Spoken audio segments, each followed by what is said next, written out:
리서치 기관의 조사에 따르면 우리나라 직장인 남녀 중에 변비를 앓고 있는 사람이 30% 이상인 것으로 나타났습니다. 변비는 잘못된 식습관이나 생활습관으로 오기 쉽지만 몸에 이상이 생기거나 주변 환경에 의해서도 생길 수 있습니다. 흔히들 변비에 대해 가볍게 생각해 방치하거나 심할 경우 변비약을 먹는데 이것은 장을 자극해 변을 보게 되고 이런 악순환이 대장운동을 억제하여 장무력증에 빠져 만성변비로 발전하게 됩니다. 그리고 가장 큰 문제는 변비가 지속되며 우리 몸에 숙변이 쌓이게 되는 것입니다.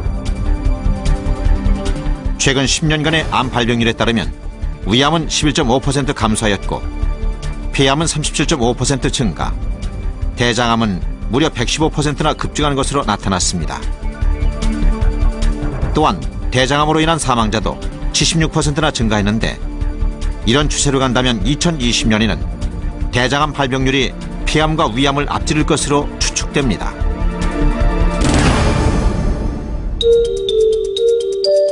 서른여덟 살의 김영환 씨는 3년 전 취한 것 같아 병원을 찾았다가 대장암이 전이됐다는 사실을 알고 위, 비장, 소장, 대장까지 절제하는 대수술을 받아야 했습니다.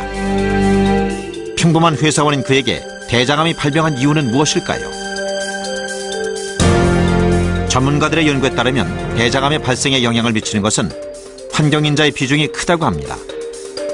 대장은 기능적인 측면에서 변의 저장이라는 특성을 가지고 있으며 따라서 우리가 섭취하는 음식물의 성분 중에서 암을 유발할 수 있는 물질들과의 접촉 시간이 길다는 것이 특징이라고 할 수 있습니다. 이러한 이유로 우리가 섭취하는 음식물의 종류와 대장암의 발생 빈도는 밀접한 관계를 보이고 있습니다. 변비로 인해 대장벽에 변이 쌓이면 숙변이 됩니다.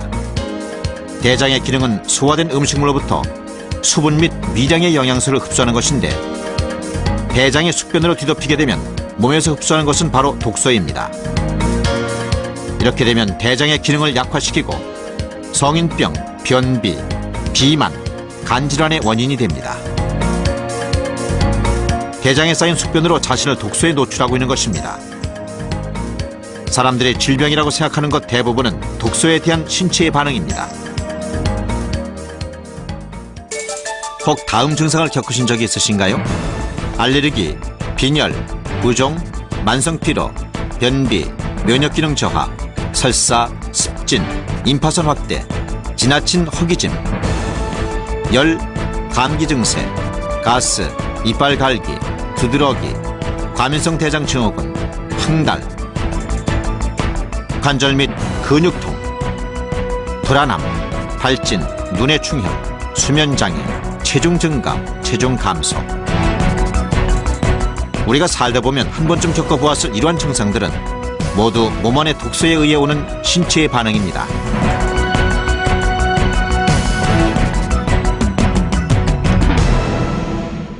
아스팔트 위에 떨어져 있는 휴지를 줍는 데는 큰 힘이 들지 않습니다. 그러나 젖어 있는 길에 붙어 있는 낙엽들을 치우는 데는 굉장히 힘이 들죠. 이럴 때 우리는 대개 대빗자루를 많이 사용합니다. 이 대빗자루에는 굵은 가지도 있고 가느다란 가지도 있습니다. 이 굵은 가지와 가느다란 가지가 서로 상호작용을 했을 때 길바닥에 붙어 있는 그런 낙엽들을 쉽게 치울 수 있습니다. 즉 가느다란 가지들이 낙엽을 살살 털어내면 굵은 가지들이 다시 그걸 치우게 됩니다. 이처럼 굵은 가지와 가느다란 가지가 서로 상호작용을 했을 때 충분한 청소 역할을 하듯이 우리의 창자도 똑같은 이치라고 볼 수 있습니다. 우리의 창자도 끈적거리는 여러 가지 물질 또는 노폐물 이런 것들이 덕지덕지 달라붙어 있을 수 있습니다. 이런 것들을 치우는 데는 대빗자루 역할을 하는 섬유질이 굉장히 필요합니다. 이 섬유질에는 두 종류가 있습니다. 물에 잘 녹는 섬유질 그리고 잘 녹지 않는 섬유질. 이 두 가지의 작용이 서로 아주 이상적인 배합이 되었을 때 큰 역할을 할 수 있는 것입니다. 이 물에 잘 녹는 섬유질은 물에 풀어져서 여러 가지 중금속이나 또 지방의 흡수를 막아준다거나 콜레스테롤을 흡수를 못하게 한다거나 또 혈당이 올라가는 것을 막아주는 이런 일을 하게 됩니다.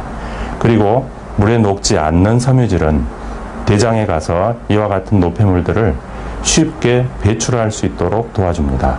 이처럼 물에 잘 녹는 섬유질과 물에 잘 녹지 않는 섬유질이 아주 이상적인 배합을 이루었을 때 정말 큰 장 청소를 할 수 있는 그런 계기가 됩니다. 시중에 나와 있는 많은 제품들이 어떤 한 가지의 성분만을 강조한 것들이 많습니다. 여러분들 많이 마시는 식이섬유 음료 같은 걸 예를 들 수 있는데 물론 효과가 없는 것은 아닙니다. 그렇지만 그것만 가지고는 충분한 효과를 볼 수 없다는 데 문제가 있는 것입니다.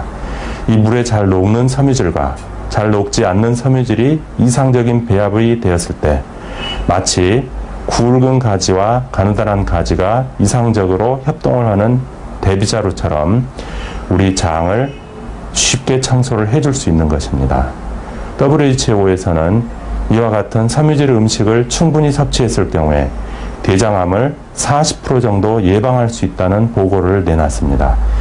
이 40%라고 하는 수치는 정말이지 엄청난 것입니다. 이와 같이 섬유질 음식으로 여러분들의 건강을 충분히 지키시기를 간절히 원합니다.